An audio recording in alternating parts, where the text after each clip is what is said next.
Come on in, pull up a chair and take a load off because today I'm going to review and page through Rivers of London, the role-playing game from Chaosium Inc.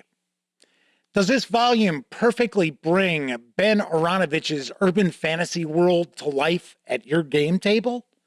Or are these some rivers that you should just allow to flow on past? Well, you're going to find out right after this.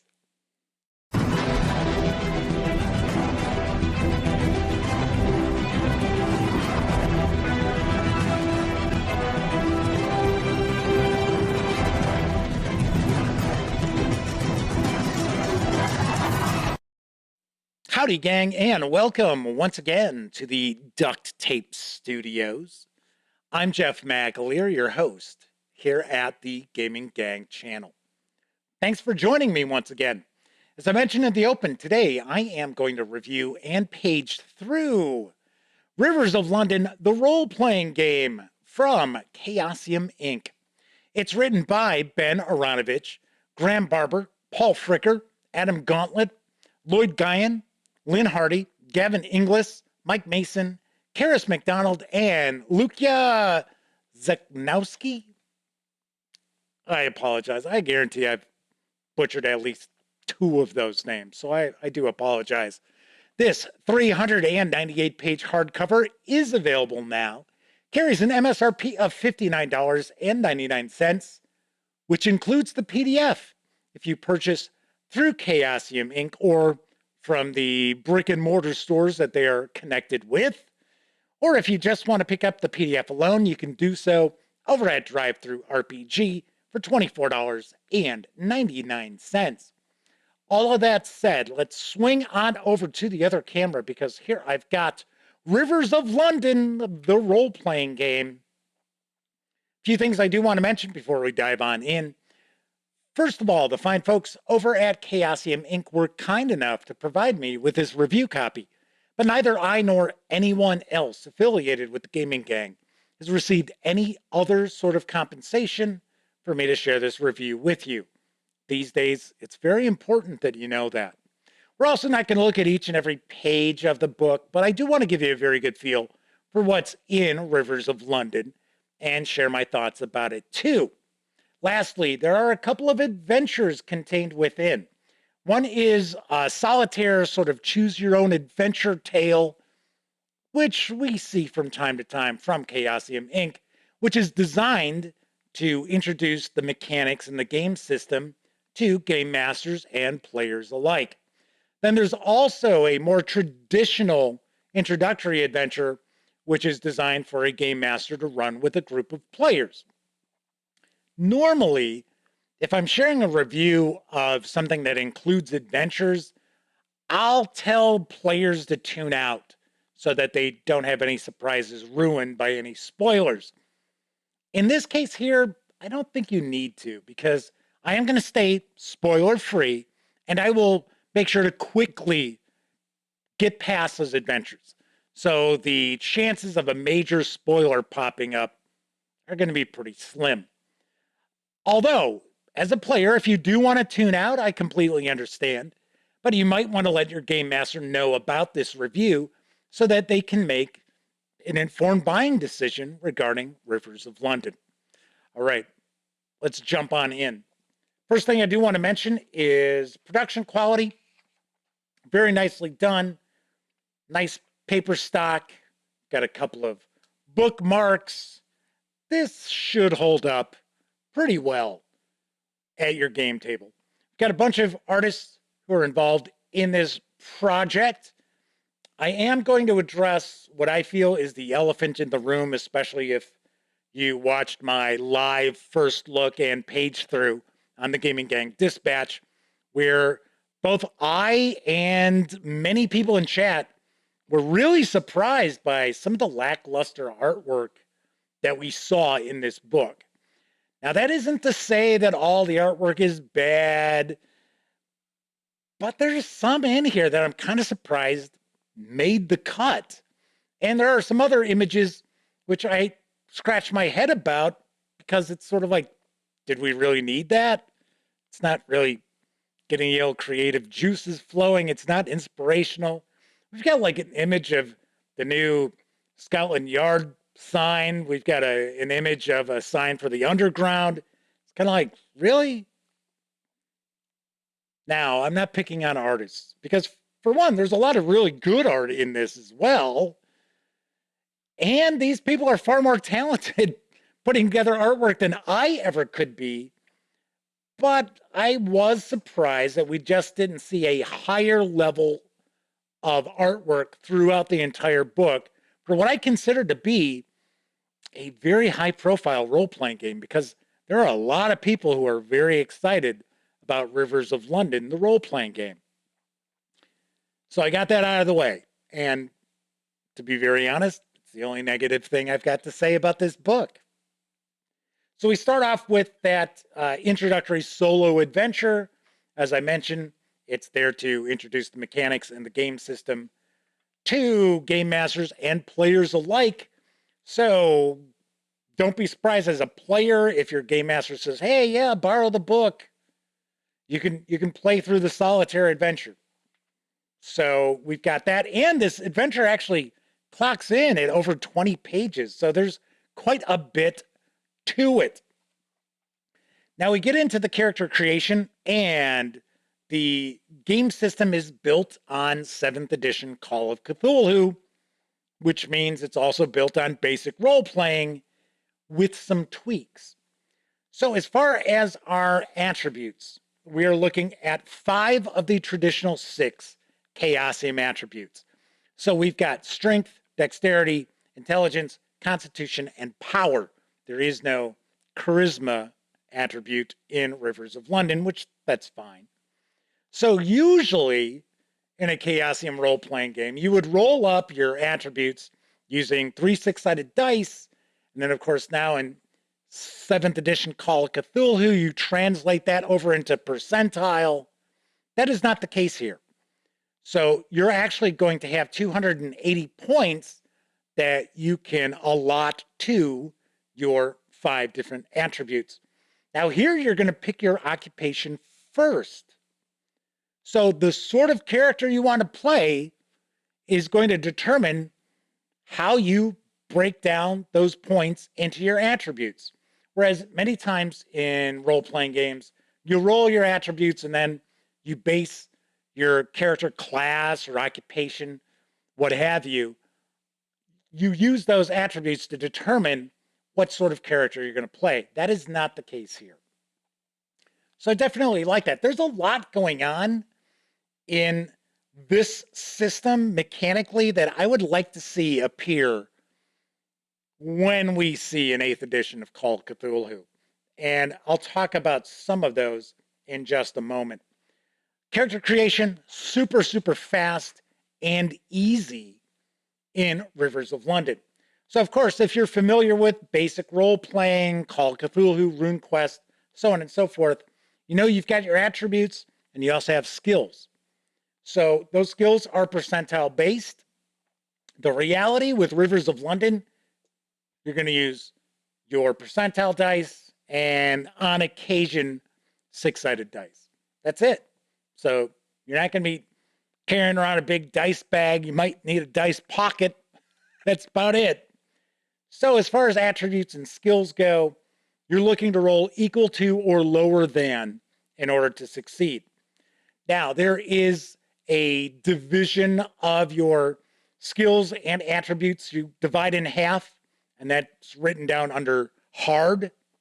So in 7th edition Call of Cthulhu, we've got a situation where we've got, you're going to divide by half, and then you've got 10%. We don't have that here. It's either just normal or hard, and I like that quite a lot. We don't have a huge number of skills. We do have common skills, and then we have expert skills.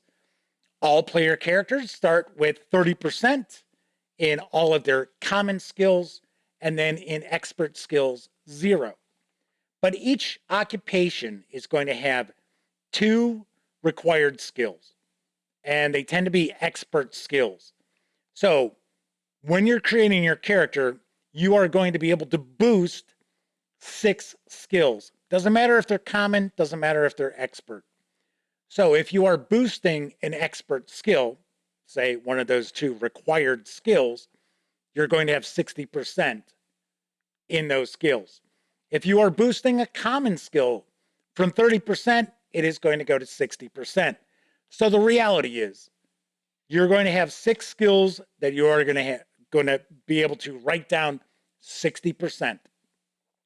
Easy peasy. So if you are looking to succeed just in a normal situation and you've got an expert skill that's 60%, you'd roll your percentile dice and that would make it by 159. So under is a success. If you roll 1 on your percentile dice, that's a critical success. And if you roll 100, that's a critical failure. So we also have combat. Combat in Rivers of London is far more theater of the mind than it is tactical. We break down 2 combat skills. So we have fighting and we have firearms. Both of those are common, so you're actually going to start off with 30%. And that's it. We don't have, oh, well, we've got pistols and we've got automatic weapons, we've got rifles, things like we would see in Call of Cthulhu. Here it's just fighting, firearms. And I like that. As far as combat itself and damage, you're going to have 1 point of damage is actually going to hurt your player character. We have different levels of wounds. So we've got hurt, we've got mortal wounds, and it's the actual damage is very, very simple to figure out. It's going to be based on your success. So if, for an example, you're in a fight and you roll your percentile dice and you roll half of your needed skill roll, then that's considered a hard success if it's half or less. So you would do more damage. And each weapon also has a damage rating. So you're not going to be sitting there rolling damage like you do in most role-playing games. The damage is going to be based on your roll that you make and the weapon that you use. And then we have different damage conditions. So if a player character takes 4 points or more of damage, that is a lot. That is a mortal wound. So if they take that all in one hit, that is a mortal wound. But it's kind of difficult to do that much damage, which, once again, it's something that I really like. Now, I know there are some people out there who are saying that Rivers of London is aimed at newcomers to role-playing games. I would disagree. Because if you are someone with a lot of experience in role-playing games, you are going to enjoy this book and get just as much out of this book than someone who is brand new to the hobby. So I'm not going to say that this is designed or aimed at newcomers to RPGs. What it is very friendly to newcomers to role-playing games. That, to me, that's an important distinction to make. Now, where this really, really stands out is bringing the world of Rivers of London to life. I'll be the first to point out, and I mentioned this when I did my first look video, I really don't know much about Rivers of London. Now I've actually listened to the first book, the audiobook, and that is Rivers of London. But there are a lot of novels and novellas, and I have not read them. But having read the role-playing game, I have a very, very good feel for the setting itself. So magic exists. Magic exists in the world of Rivers of London. This is not a dark, gritty horror role-playing game. This is not Call of Cthulhu, modern era. This is an urban fantasy role-playing game. So it's important for you to keep that in mind. Now, there is a lot of investigation going on in Rivers of London because those are the stories that take place in the series. So your characters are going to belong to what's known as the Folly. And it's an offshoot of the Metropolitan Police Department of London. Now, you do not have to play a law enforcement officer to take part because there are many civilians who work with the Folly. Also, with magic, everybody has some attunement, I guess I'll say, to magic in Rivers of London. Not everybody is going to be using magic. This is also an excellent game for small groups. So you could easily play this one game master, one player. Now, keeping that in mind, this is a game that's got a lot of investigation, a lot of clue gathering, a lot of piecing puzzles together. So that tends to play better with more players. So personally, in my opinion, I would think the sweet spot for Rivers of London would be one game master, 3 players. I think that would be perfect because you can have one character who's law enforcement. Then you can have somebody who's a civilian. Maybe they're a doctor. Maybe they're a reporter. Maybe they're an author. And then you could have somebody who is more of a mage. I think that would work very, very nicely. So the world of Rivers of London essentially is, I don't want to say like a fairy tale world, but we do have fae. And a lot of the stories revolve around solving crimes or investigating mysteries and also dealing with those who have been touched by magic, be they fae or humans. So another aspect of Rivers of London that's really nicely done is that you get all the major players, at least what looks like all the major players, statted out.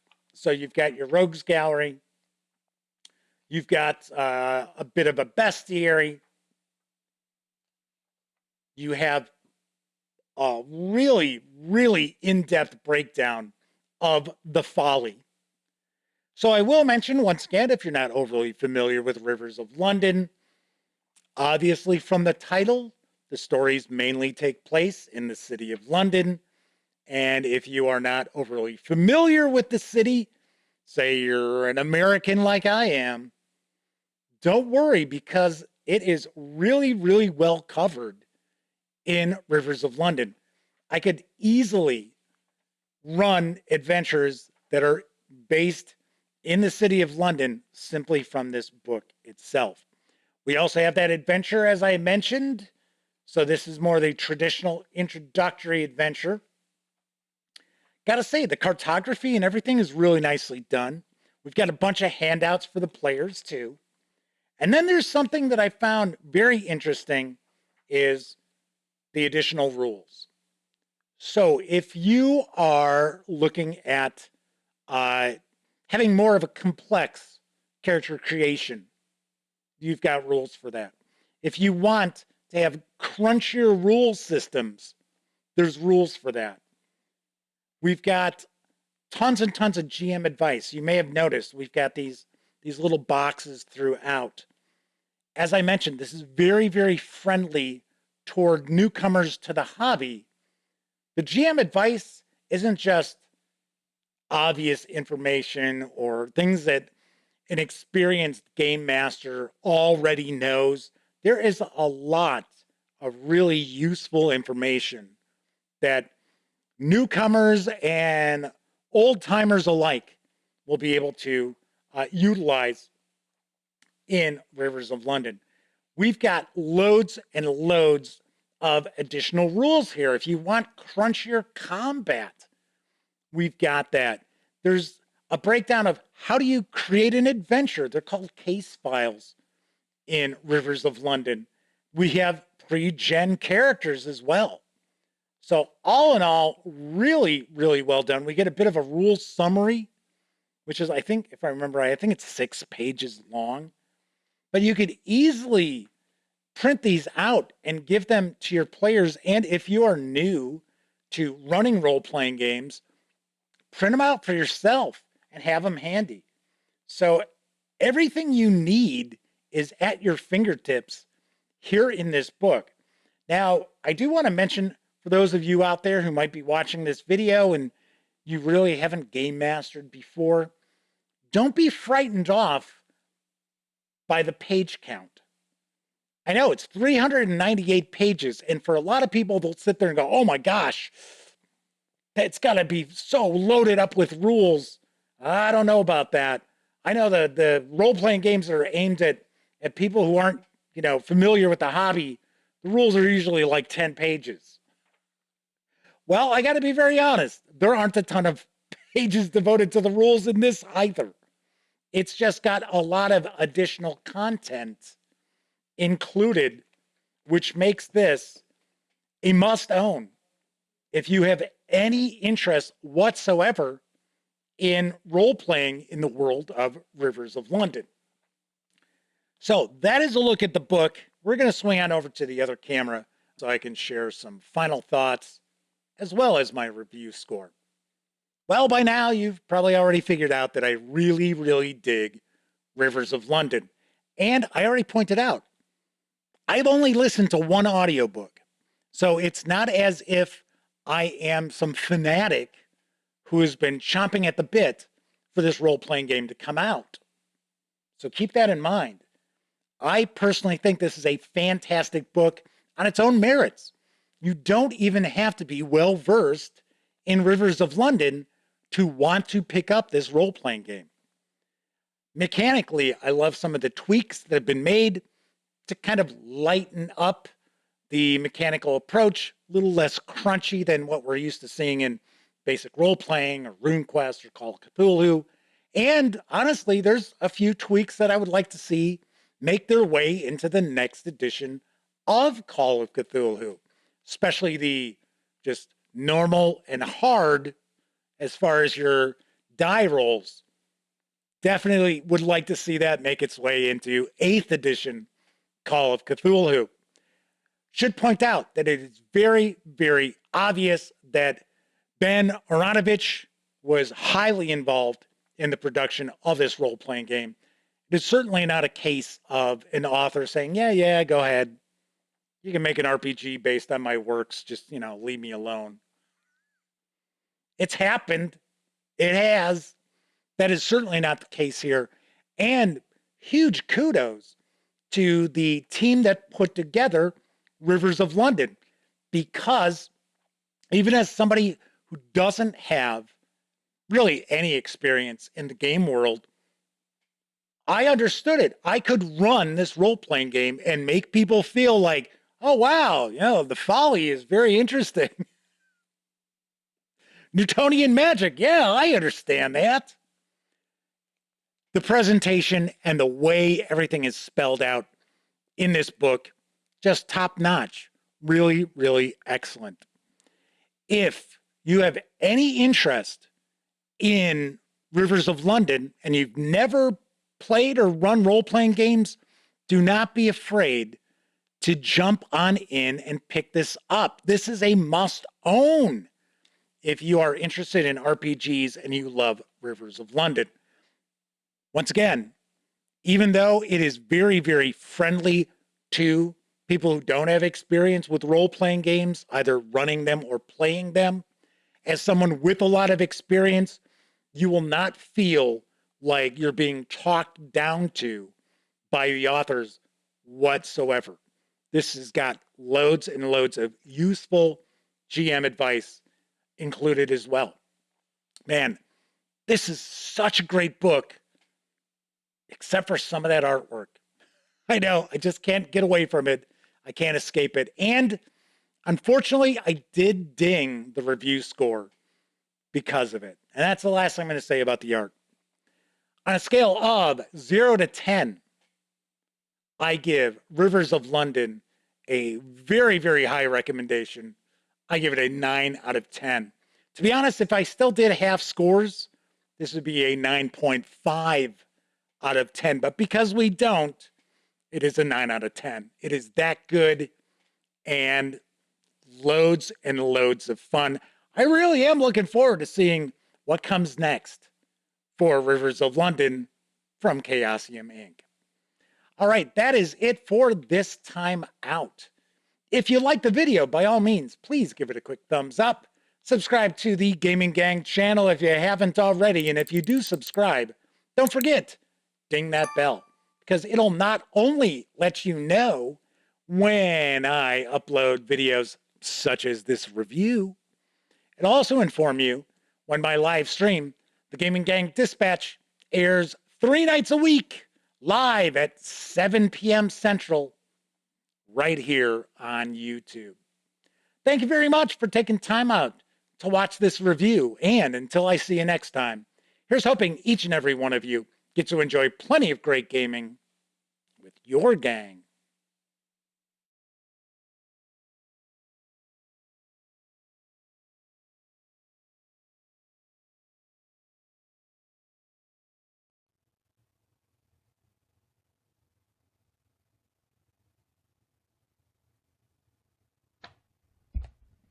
Oh, hey, you're still here.